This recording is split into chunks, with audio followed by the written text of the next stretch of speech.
Hey everyone, it's the Pint-Size Baker again, here to make you something a little special for St. Patrick's Day.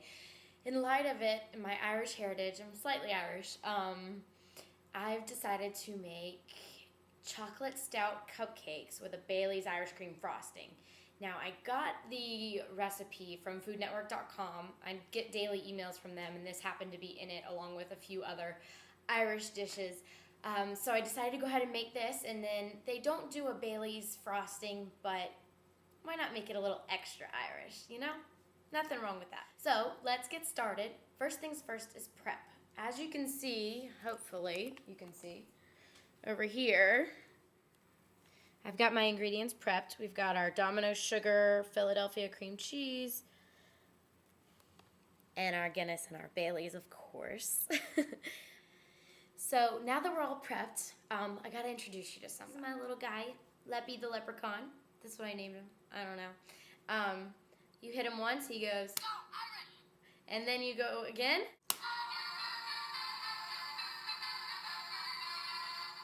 All right, now that you've met my leprechaun, let's sit him to the side so that he can watch what's going on and bring me good luck while I'm baking these Irish stout cupcakes, chocolate stout cupcakes, excuse me. We'll just sit him right here on the stove. So let's get started. First, the recipe calls for 2 cups of flour, which I've already prepared in my little bowl. This is my dry ingredient bowl. If you've read my blog, you know that I separate, which you should, your dry ingredients and your wet ingredients. So my dry ingredients generally go in a smaller bowl than my wet ingredients would. So we've got 2 cups of all-purpose flour in here with 3/4 cup of unsweetened cocoa powder. Now, I just use Hershey's brand. You can probably use any brand you want. You don't have to get gourmet with this. Remember, simple and easy is the best way to go. Next, the recipe calls for a pinch of salt. And if I can find the baking soda in my little measuring stick. And a teaspoon of baking soda. The recipe generally, it calls to sift this in together, but I don't have a sifter, so I use my handy dandy whisk. And I just whisk it all together. As you can see right now, it's just kind of a layer. All right, I'm gonna whisk this together over a safer area that catches it if it falls. And then we can combine our wet ingredients. Now time for the best part. That makes the chocolate stout cupcakes chocolate stout, Guinness beer. Now, in light of St. Patrick's Day, this of course is perfect because this is actually the most popular beer in Ireland. Go ahead and open this puppy. Now, when you're baking this recipe, I know when you're drinking Guinness beer, ooh, it's bubbling. That's really good. It's actually room temperature right now because the recipe, the butter would curdle up something funky anyways if the beer wasn't.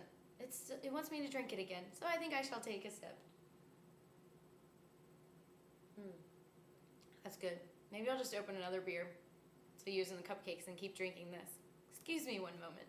All right, we've got our next Guinness beer that I didn't drink out of this time. It was kind of too good to not drink out of it. I'm sorry. We're gonna pour the beer into the bowl. All right. Next on the list is to add a stick of butter to the beer. Next, it's time to add 3 eggs. Gotta add them one at a time and blend and add and blend and add. So let's do that. 1 second. You got 3 eggs. Do them one at a time. Make sure they fully blend. Generally, you can put eggs into a baked good 2 ways. You can put it directly in, or you can put it into another dish. Make sure there's no shells, and then put it in to what you're mixing together. I generally just live life on the wild side and put it all in. It seems to work. It hasn't failed me yet. Knock on wood. So, we got our first egg. Now I have let the eggs sit out to get room temperature as well. This recipe is really important to make sure that all the ingredients are room temperature. You don't need anything cold. You don't want anything cold because it'll do something funky with the beer and then you'll just have a mess. So, now if you've seen my blog, you know, which is pintsizebaker.blogspot.com, or my YouTube channel, if you're not watching, it's youtube.com/pintsizebaker. You know that I generally like to use my spoon in my bowl. In fact, I've actually thought about coming up with a song about my spoon and my bowl.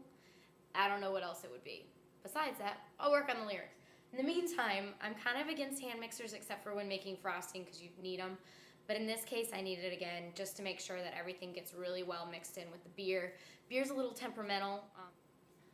All right. Before I add egg number 3, I have to tell you a little tip. This gets a little splashy. So if you have anything nearby, like a cell phone or a little friend that likes to tell you, you might want to make sure and keep them away so they don't get splashed because it is a little splashy.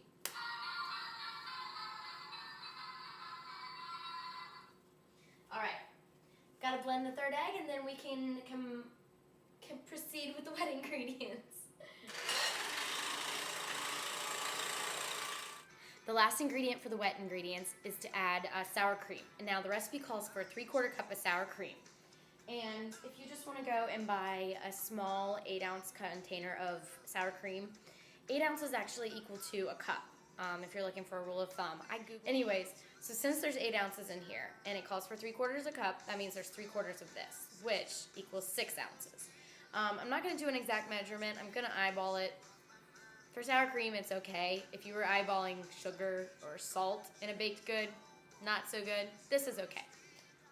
Okay, so the wet ingredients are finished. Time to add the dry into the wet, and then we can put them in the cupcake holders and then pop them in the oven, and yay, we're gonna have chocolate stout cupcakes. All right, I think we are combined. We have combined them. Is that a word? I don't know. I just made it up. I'm using just a standard regular size muffin tin. Put liners in them. You don't have to grease them when there's liners in them. And I'm gonna go ahead and fill it up about 3/4 of the way full. That way it puffs up nice and we can frost it really well with the Bailey's Irish Cream Frosty. Sorry, I get a little bit excited when I'm baking with liquor and beer. And yeah, it's good stuff. All right, the batter is filled into the cupcake tins. It's time to put it in the oven. It's baking at 350 degrees, which the oven's been preheating. If you're impatient about preheating an oven, turn it on before you even start mixing everything. That way when it's ready to bake, you're ready to pop it in. It's already preheated. My mom is so impatient with preheating things that she just pops it in, and she's gotten pretty good at guesstimating the time that it takes to bake it, but I prefer more precise and exact baking time. So we're gonna go ahead and put these in. Probably it's gonna take about 20 minutes, but I generally eyeball it when the tops are no longer, you can see them, there'll be a sheen, like gooey texture. If you can touch them with your fingers and no goo comes off, you're good. Otherwise, or you can do the toothpick method. Take a wooden toothpick, stick it in the middle. If it comes out clean, it's done. So let's go ahead and put these in the oven at 350 degrees, and then we're gonna let them cool, and then it'll be time to frost them. But we gotta make the frosting first, which we will do. Just a minute.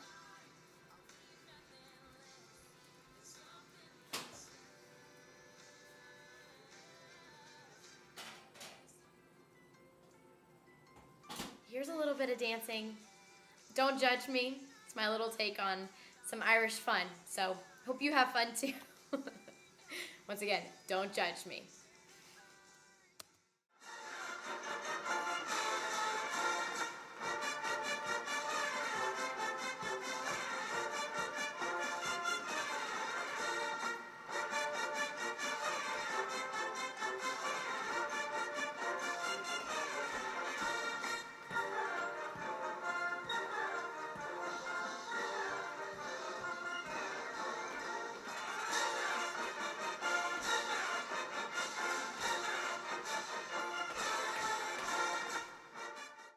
Okay, so most of the cupcakes are out of the oven, if you can see. But the recipe called for 24 cupcakes, and it turned out to make 24 plus 7, 31. That's a prime number. Not a big fan of prime numbers. Gonna have to eat that one so that I can share the 30. Anyways, so while the last batch is baking, why don't I clean up a little and do a little dancing? And I'm not gonna make you watch that, the cleaning up. You might enjoy the dancing, I don't know, you might not.